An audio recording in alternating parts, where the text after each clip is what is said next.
Nous sommes dans la semaine spirituelle de la jeunesse et aujourd'hui, dimanche, est consacré journée du jeune Foursquare Côte d'Ivoire. Amen. On va acclamer encore le Seigneur pour la vie de la jeunesse.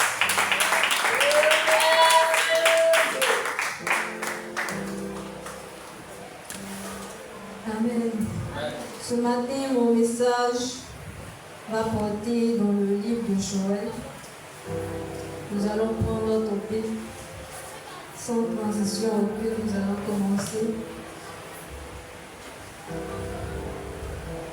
Dans le livre de Joël, le chapitre 2, le verset 28.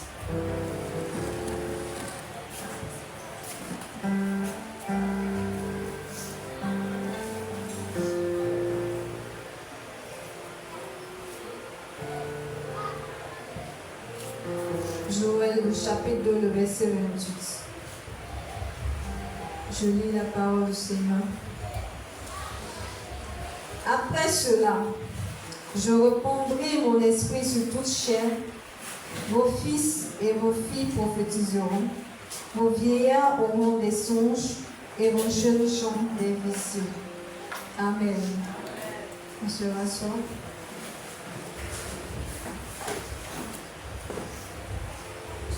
J'aimerais un peu résumer le livre de Joël pour que tout le monde puisse comprendre. Ici, il s'agit du peuple d'Israël qui était tellement dans le péché. Donc Dieu va passer par le prophète, par Joël, pour avertir le peuple de Dieu de se repentir.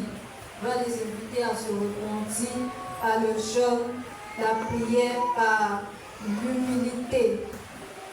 Et Dieu va demander au peuple, va dire au peuple, après s'être repenti, qu'il va, après ça, répandre sur eux son esprit. Il va aussi permettre aux fils et aux filles de prophétiser et aux vieillards de faire des songes. Amen. Donc Dieu va donner cette promesse-là au peuple de Dieu après s'être repenti. Donc ici le grand thème qui nous a été donné, c'est « Je répandrai mon esprit sur toute chair ». Et j'ai choisi un sous-thème qui va parler des preuves de l'effusion du Saint-Esprit dans la vie du jeune chrétien. Amen. Aujourd'hui, il s'agit de la jeunesse. Donc, j'ai décidé de plus m'accentuer sur la jeunesse. Amen.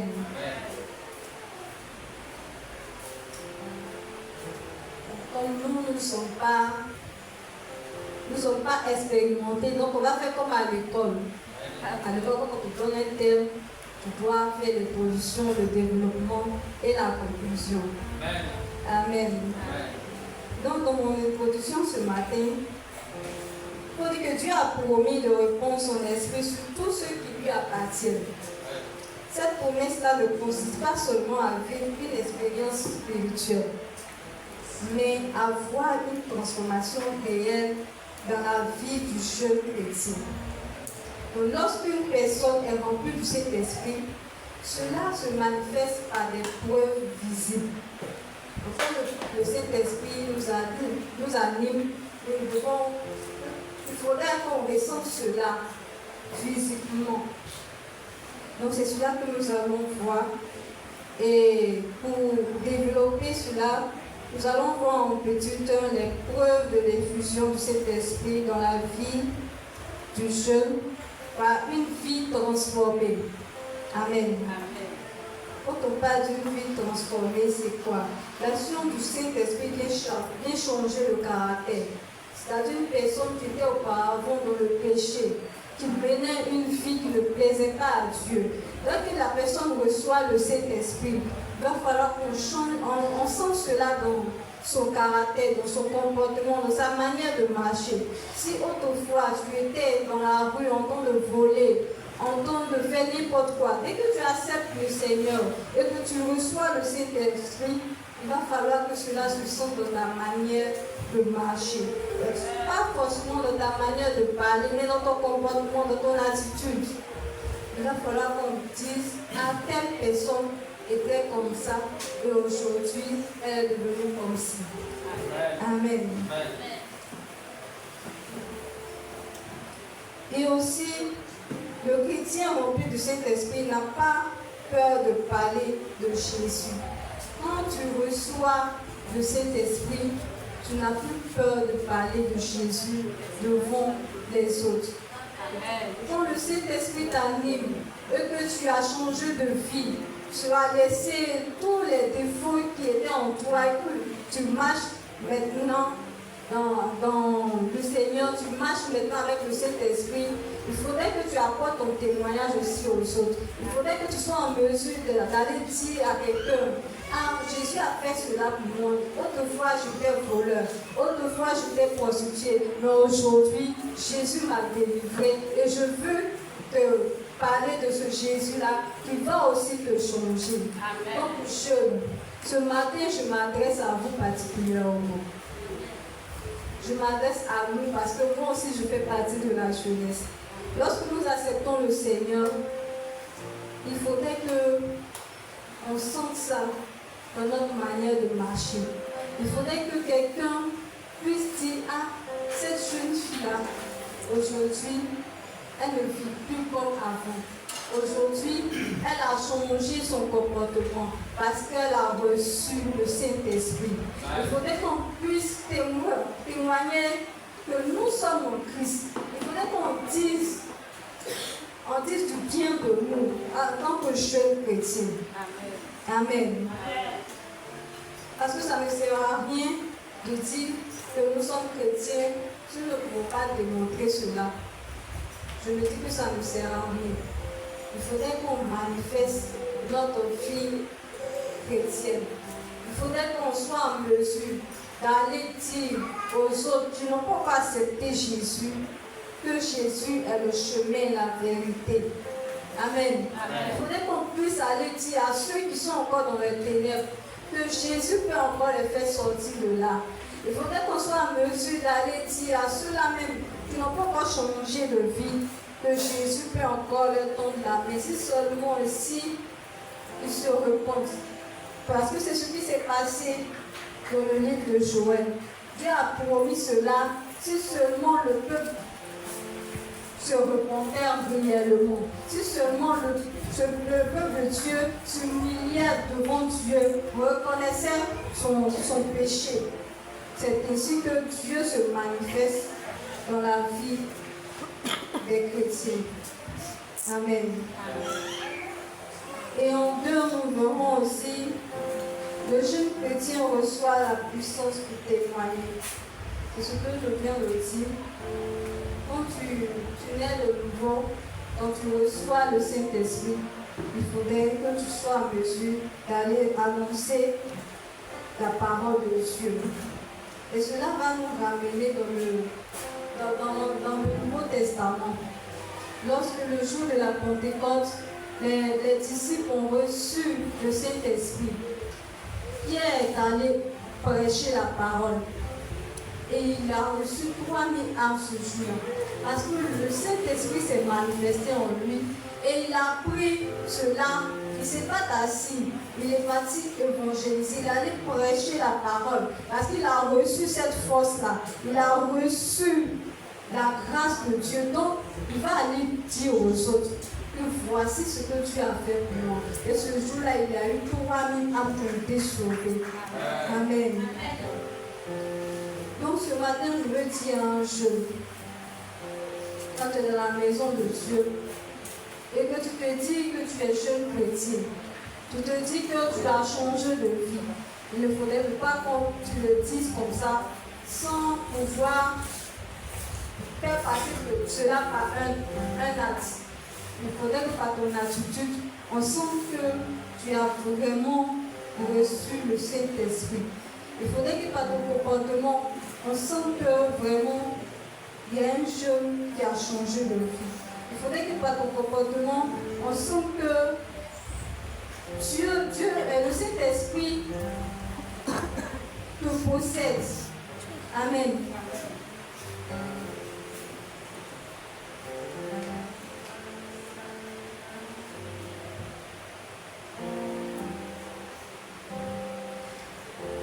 Et aussi, je me dire à la jeunesse que le Saint-Esprit nous donne aussi le courage d'aller partout.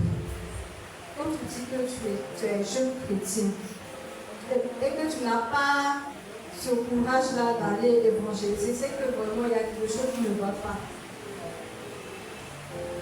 Et en semaine, j'étais là, je dis, mais c'est pour la raison pour laquelle Dieu a béni nos mamans pendant la fête de la moisson. Ce sont elles qui ont récolté beaucoup de fonds. Parce que chaque mercredi, ce sont les moments que nous voyons dehors. Quand nous sommes assis à la maison, je ne vois pas ce que nous faisons. Mais nous sommes assis à la maison, nos mamans vont évangéliser. Elles vont parler de Jésus. Comment Dieu ne va pas les bénir? Et Dieu a permis que soit tel qui ait plus de fonds ce jour-là. Quand nous sommes plus vaillants, nous avons plus la force. Mais que faisons-nous de cette force que Dieu nous a donnée? Que faisons-nous? Nous sommes assis tous les jours. Non, on a honte. Mais si tu as reçu le Saint-Esprit, c'est que tu ne dois plus avoir honte. Si tu as réellement reçu le Saint-Esprit, c'est que tu dois être en mesure d'aller évangéliser quelqu'un qui n'a pas encore connu Jésus. Donc, ce côté-là, je vois qu'il y a une nuance. Parce que quand tu dis que tu es en Jésus, quand on dit qu'on a reçu le Saint-Esprit, on doit être en mesure d'aller parler de Jésus, d'aller dire à quelqu'un que Jésus est mort pour nous. On peut aller dire à quelqu'un que Jésus ne l'a pas oublié. Il y a tellement de choses qui se passent aujourd'hui. Il y a les jeunes qui sont adonnés à la drogue. Il y en a plein dans nos quartiers. On voit. Mais que faisons-nous en tant que jeunes?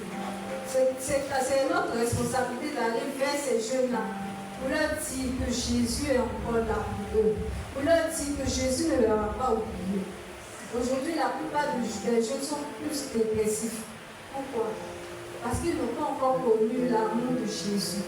Parce qu'ils ne savent pas encore ce que Dieu peut faire dans leur vie. Ils ne savent pas encore que Jésus peut changer leur histoire.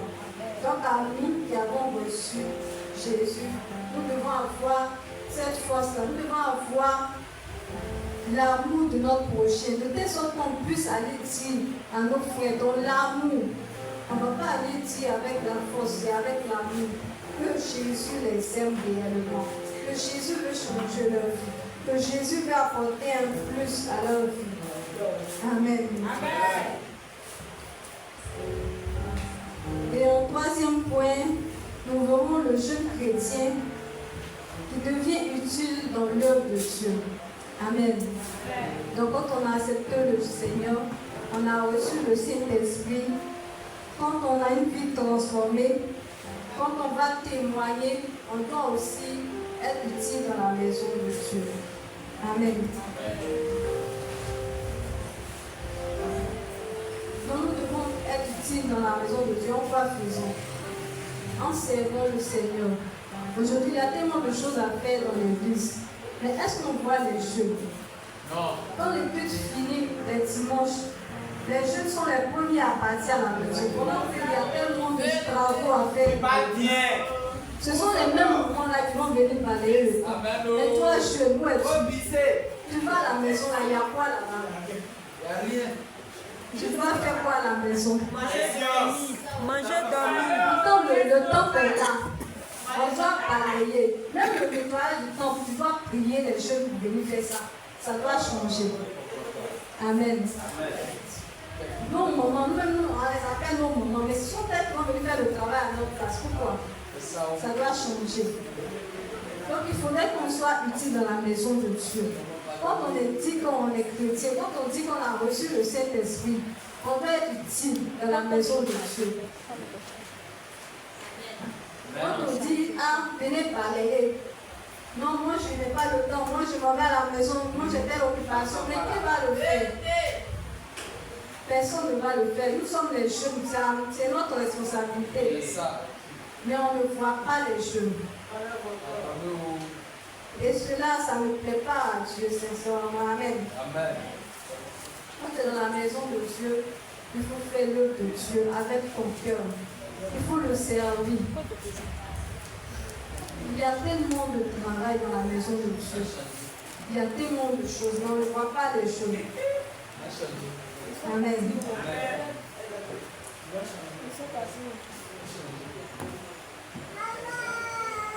Donc, il veut dire aussi que le Saint-Esprit ne remplit pas quelqu'un pour qu'il reste inactif dans l'église.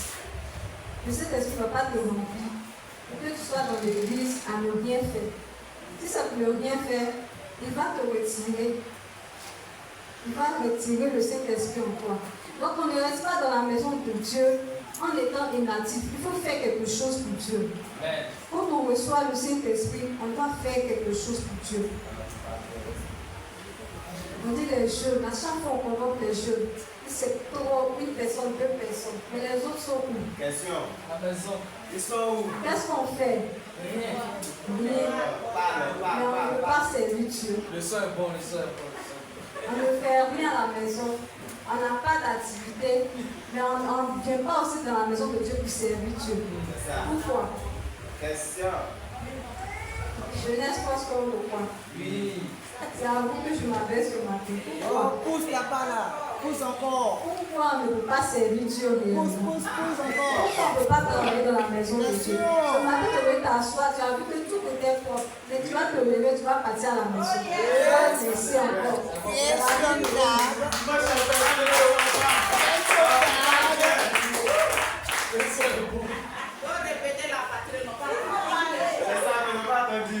Donc à partir d'aujourd'hui, il faudrait que la jeunesse se réveille.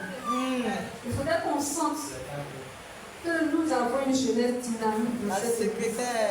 Il faudrait qu'on sente qu'il y a un jeune ici qui est prêt à tout pour l'œuvre de Dieu. Quand on finit le culte, il ne faudrait pas qu'on parte à la maison comme ça. Mais on doit tout ranger. La maison de Dieu doit rester propre. Tout doit être propre dans la maison de Dieu. Et quand tu viens, et que tu vois, il y a une petite saleté, tu vas dire, ah, pourquoi ici est sale? Mais toi-même, tu sais, le plus profond de toi que tu n'as pas fait. Tu parles bien, rien fait. Tu parles bien. C'est ça. Les jeunes de dimanche. Moi, à la maison, c'est dimanche qui vient à l'église. Tout est disposé, viens s'asseoir. Quand le bus finit, on s'en va à la maison. Bon, j'ai fini le feu. Bon, tu as fait quoi? Tu es venu t'asseoir et tu es parti à la maison. C'est ça. Tu as chauffer le banc. Tu as fini, tu es parti à la maison. Tu attends encore dimanche. Quelqu'un d'autre va venir nettoyer le temps. Et puis tu vas venir t'asseoir encore. Tu vas acclamer le Seigneur. Tu vas le louer. Tu vas danser, sauter. Jusqu'à ce que tu te vas à la maison encore. Il faut que ça change. Si on veut être béni, il faut que cela change dans nos vies. Il faudrait qu'on attrape le Seigneur comme ça. Comme la femme qui a perdu le sang pendant 12 ans. Quand elle a vu Jésus, elle a frappé Jésus comme ça. Elle dit, je ne te laisse pas. Tant que je ne suis pas guéri. C'est cette fille-là qu'on doit mener. Tant que tu ne me bénis pas, Seigneur, je ne vais pas laisser. Tant que Seigneur, cette situation-là, tu ne m'enlèves pas de moi, je ne vais pas te laisser. C'est cela qu'on doit ressentir dans la vie d'un jeune. Tant que Dieu ne te bénit pas, tu ne peux pas le laisser. Tant que tu n'as pas eu des âmes sauvées là, tu ne peux pas laisser. Tu es toujours dedans, Seigneur. Même si le jeune là, je lui dis, viens à l'église, il ne peut pas me couper. Tous les jours, je vais lui répéter cela. Jésus t'aime, mon frère. Ma soeur, Jésus t'aime. Tous les jours. On ne va pas venir s'asseoir tous les jours, tous les dimanches, étant les mêmes personnes. Et là, tu viens, tu t'en vas à la maison, rien de plus dans ta vie. Tu es toujours la même personne. On t'appelle toujours par le même nom. Tu peux changer de nom un jour. Amen.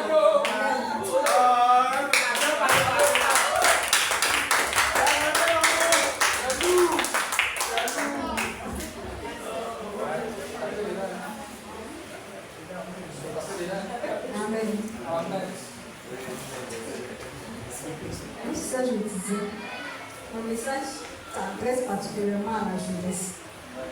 Il faudrait que les jeunes se lèvent réellement.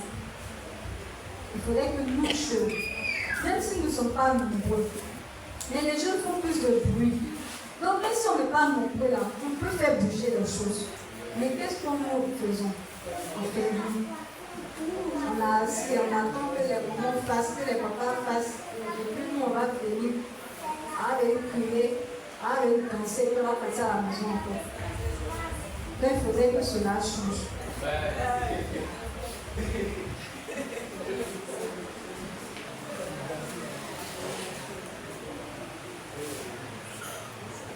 Nous, ce matin, je ne serai pas long, parce que le temps est déjà parti et nous avons un deuxième prédicateur. Yes, sir. Donc, je vais conclure en disant que l'effusion du Saint-Esprit est une promesse de Dieu. Pour tous les croyants, toutes les personnes qui croient en Dieu reçoivent la promesse du Saint-Esprit. Demandons chaque jour à Dieu de nous remplir de son esprit, afin que notre vie porte du fruit. Amen. Que notre témoignage soit puissant et que nous soyons des instruments enseignés. Amen. Donc je vais demander un jeu ce matin. Si tu désires voir la puissance de Dieu dans ta vie, ouvre ton cœur au Seigneur. Laisse le Saint-Esprit te transformer, te conduire, t'utiliser pour sa gloire. Amen. Donc, si il y a une chose ce matin, laisse Dieu te transformer. Laisse Dieu faire tout. Si tu avais quelque chose dans le passé, il faut laisser tout ça tomber. Quand tu es en Jésus, tu es en une nouvelle créature. Donc tu dois être rempli du Saint-Esprit. Tu dois manifester le Saint-Esprit. Amen. Donc c'était mon message de ce matin. Je vous remercie pour votre attention. Et que Dieu vous bénisse.